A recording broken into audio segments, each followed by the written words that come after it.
ทางการลาวส่งตัวกลุ่มแก๊งสแกมเมอร์ที่เป็นชาวไทยจำนวน 42 คนให้กับทางการไทยไปดำเนินคดีตามระเบียบกฎหมาย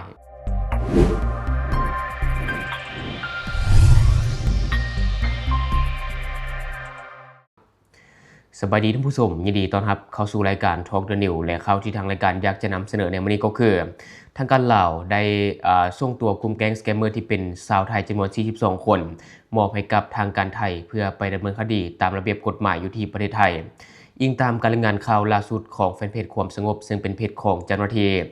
โดยปฏิบัติตามทิศสีนำของท่านรัฐมนตรีกระทรวงป้องกันความสงบก็คือกรมใหญ่ตำรวจกรมตำรวจเศรษฐกิจได้ชี้นำพาอย่างเข้มงวดและเด็ดขาด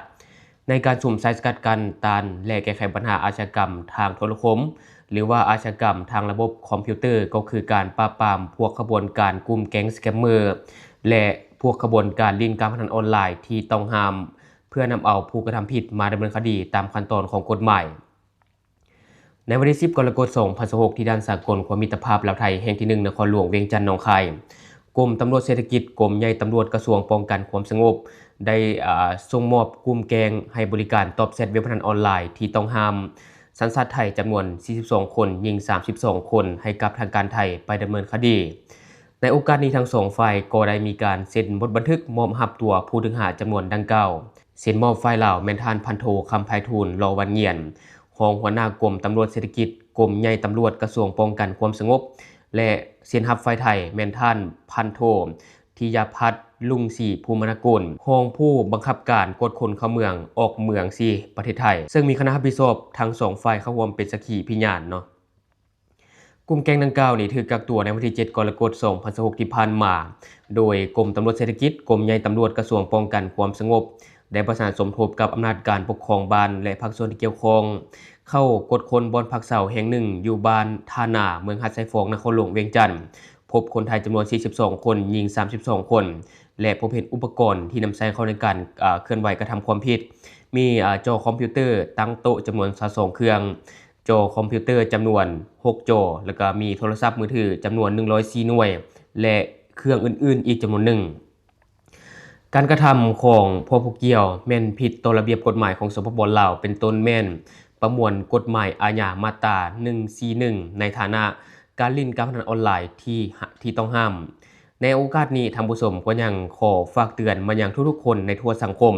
จงมีสติต่อเล่ห์เหลี่ยมกลอุบายของกลุ่มคนบ่ดีและห้ามเล่นการพนันออนไลน์ทุกประเภทว่าจะเป็นเว็บการพนันทางออนไลน์แม้นการเล่นเกมการเดิมพันต่างๆผ่านระบบอินเทอร์เน็ตเช่น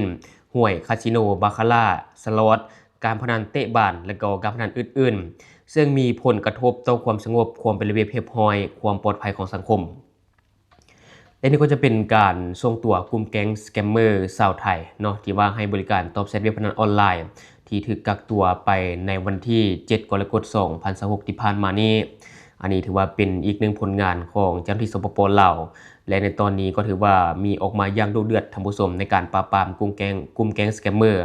โดยล่าสุดนี้มีการรายงานข่าวจากแฟนเพจความสงบเขาเจ้าก็ได้รายงานเอาไว้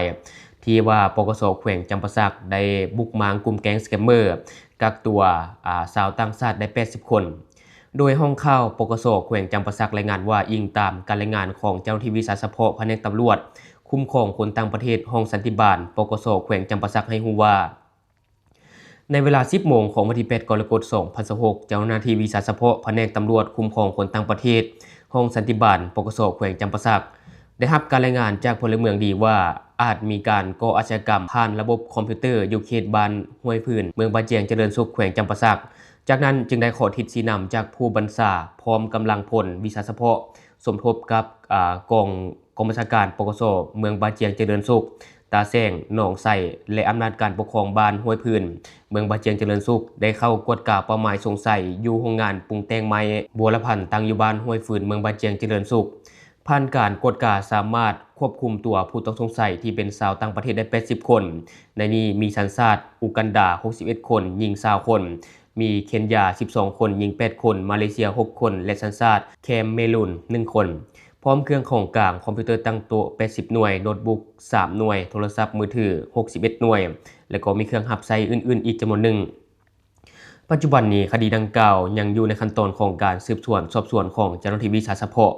อันนี้มันเป็นผลงานของเจ้าหน้าที่ปกสแขวงจำปาสักในการกวดล้างกลุ่มแก๊งสแกมเมอร์ท่านผู้ชมแต่ว่าในล่าสุดนี่ก็มีการรายงานออกมาเลยเนาะโดยเพจความสงบเช่นกันเกี่ยวกับการกวดล้างกลุ่มแก๊งสแกมเมอร์อยู่3จุดและก็กักตัวเป้าหมายได้35คนโดยเจ้าหน้าที่หน่วยงานคุ้มครองคนต่างประเทศและท่องเที่ยวแผนกสันติบาลกองบัญชาการปกสเมืองนาไซทองนครหลวงเวียงจันทน์ได้ลงสมทบกับปกสกลุ่มและก็อำนาจการปกครองบ้านลงแก้ไขมางกลุ่มแก๊งสแกมเมอร์อยู่3จุดที่ขึ้นกับเมืองนาไซทองในวันที่7กรกฎาคม2026จุดที่1ได้ลงสมทบกับปกสกลุ่มนาคาและก็อำนาจการปกครองบ้านโพนม่วงกวดเฮือนให้เศร้าได้พบเห็นและก็กักตัวเป้าหมาย13คนหญิง1คนสัญชาติจีนพร้อมยึดเครื่องของกลางคอมพิวเตอร์โน้ตบุ๊ก1หน่วยโทรศัพท์มือถือ74หน่วยพาสปอร์ต2หัวโมงใส่แขน1หน่วยใส่คอค่ายคือคำฝรั่ง1เซนแล้วก็มีสายคอคือเงิน1เซนแหวนค่ายคือเงิน3วงสายแขนสีแดงพร้อมด้วยกีสีเหลือง1เซนบัตร ATM 13ใบบัตรประจำตัวจีน18ใบใบขับขี่จีน3ใบบัตรแรงงานกัมพูชี2ใบมีตุ้งหูสีเหลืองคล้ายคือคำ1กิ่งเงินดอลลาร์100กว่าดอลลาร์เงินหยวน 1,000 กว่าหยวนและเงินกีบ100,000 กว่ากีบ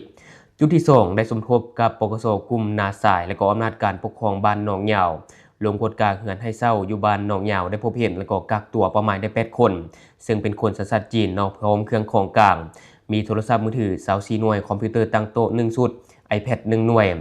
บัตรอนุญาตเฮ็ดเวียก3หัวแล้วก็บัตรอนุญาตพักเช้า3หัวพาสปอร์ต5หัวแล้วก็แจรถใหญ่อีก1อันจุดที่3ได้สมทบกับแผนกตำรวจปกสกลุ่มศรีวิไลและก็อำนาจการปกครองบ้านห้วยน้ำเย็นลงกฎการเฮือนพักแห่งหนึ่งอยู่บ้านห้วยน้ำเย็นพบเห็นและก็กักตัวเป้าหมายได้14คนซึ่งมีหญิง3คนเชื้อชาติสัญชาติเวียดนามพร้อมเครื่องของกลางมีโทรศัพท์มือถือ113หน่วยแล้วก็คอมพิวเตอร์ตั้งโต๊ะ1ชุดพาสปอร์ตทั้งหมด2หัวปัจจุบันเจ้าหน้าที่กองบัญชาการปกสเมืองนาไซทองได้กักตัวเป้าหมายไว้คล้ายคุมขังชั่วคราวกองบัญชาการปกสเมืองนาไซทองเพื่อสืบต่อดำเนินการสืบสวนสอบสวนและขยายผลให้มีความกระจ่างแจ้งครบถ้วนและภาวะวิสัยตามขั้นตอนของกฎหมายอันนี้ก็จะเป็นอีกหนึ่งวาระแห่งชาติเลยก็ว่าได้ท่านผู้ชมเกี่ยวกับการปราบปรามกลุ่มแก๊งสแกมเมอร์ในตอนนี้เนาะก็ถือว่าเป็นเรื่องที่ดีหลายเนาะหลายๆประเทศเขาเจ้าก็พยายามปราบปรามกลุ่มแก๊งสแกมเมอร์นี้อย่างจริงจังว่าจะอยู่ในประเทศใดก็ตามในแถบเอเชียของเรานี่และทุกคนมีความคิดเห็นอะไรกับข่าวนี้ก็อย่าลืมคอมเมนต์แลกเปลี่ยนกันได้หรือว่าอยากตำหนิติเตียนอยากประกอบส่วนข้อมูลก็อย่าลืมฝากไว้แล้วทางรายการจะเข้าไปอ่านและก็ตอบแลกเปลี่ยนประสบการณ์นำกันเนาะอย่าลืมสนับสนุนกันโดยการกดติดตามช่องขอขอบใจ